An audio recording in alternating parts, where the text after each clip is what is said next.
Hola, mi nombre es Astrid Xiomara Cámara Bellos y haremos un breve repaso de lo visto en la materia de Introducción al Derecho.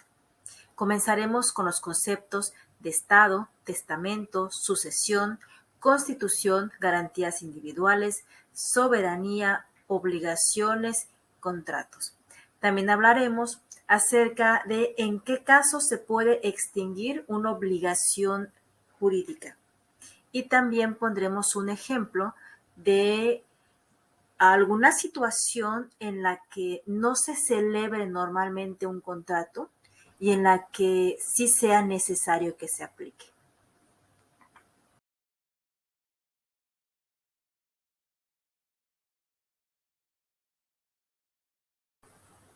Podemos decir que el Estado es una forma de organización social la cual regula el comportamiento de las personas que están establecidas o que viven en un determinado territorio.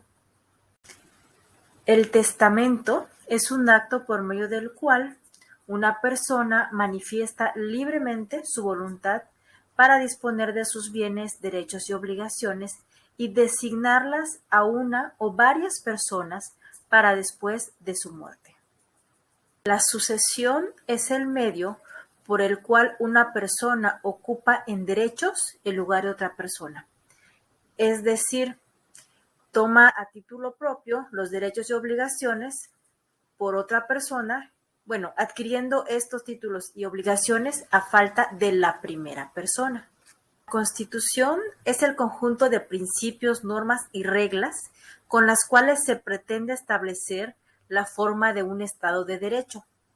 Es decir, organiza ese mismo Estado, demilitándolo a través de sus propias instituciones de la administración pública y estableciendo procedimientos y sanciones para que el mismo Estado no incumpla con las normas establecidas en dicha Constitución. Garantías individuales son derechos que todo individuo posee desde el momento de su nacimiento, sin importar nacionalidad, raza, sexo, edad, creencias religiosas o políticas, las cuales se encuentran manifestadas en la Constitución Política de los Estados Unidos Mexicanos, en el caso de nuestro país de México.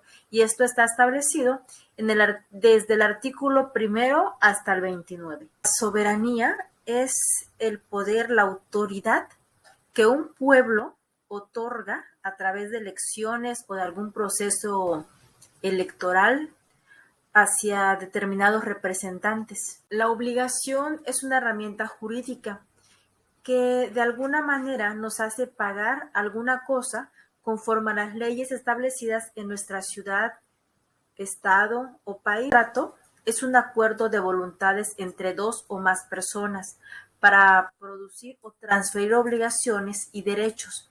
Las partes contratantes deben manifestar su libre voluntad para contratar. Su consentimiento no debe ser dado en virtud de haber recibido amenazas, engaños o lesiones. ¿En qué situaciones se puede extinguir una obligación jurídica? Bueno, con base al Código Civil encontramos que se puede extinguir por el pago o cumplimiento de la deuda que se tiene o por la pérdida de la cosa que se debe. También puede ser por condonación de esa deuda, por la confusión de los derechos de acreedor y deudor, por la compensación y por la novación, es decir, por el cambio de de, por el cambio de algún detalle que haya en el contrato y luego se sustituye por otro. Eso es la novación.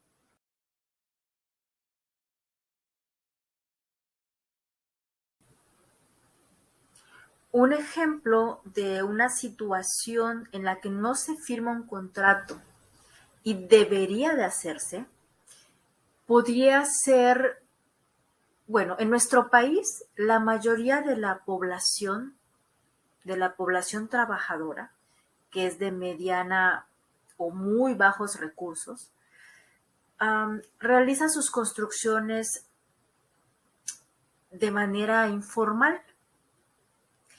Ahora bien, cuando contratas a un albañil de manera informal, esto implica que esta persona no tiene ningún derecho y no hay ninguna obligación legal hacia esta persona.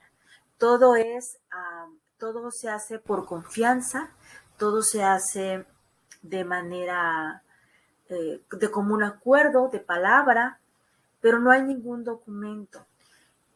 Desafortunadamente, cuando un trabajador de la construcción sufre un accidente, hay muchísimas problemas para ellos, ¿no?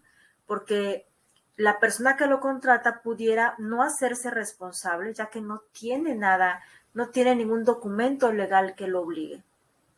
Entonces yo creo que es muy importante que cuando se contrate a un trabajador de la construcción, se firme un contrato, aunque sea, no sé, para darle la formalidad al trabajo que se está haciendo. De esta manera ganan ambas partes. ¿Por qué? Porque tú como contratista o como persona que va a utilizar el servicio, puedes exigir que se construya, que se hagan las cosas de la manera en que lo estás solicitando, con las especificaciones que requieres. Y la otra parte también se está amparando en caso de tener algún accidente, en caso de no recibir su pago de manera puntual y de la manera en que fue acordada. Es muy importante en estos casos tener un contrato. Sin embargo, en nuestro país no se hace. Lo hacen las empresas grandes que tienen contratistas, que tienen arquitectos, ingenieros, pero la mayoría de la población para hacer construcciones en sus domicilios no lo hace de manera formal.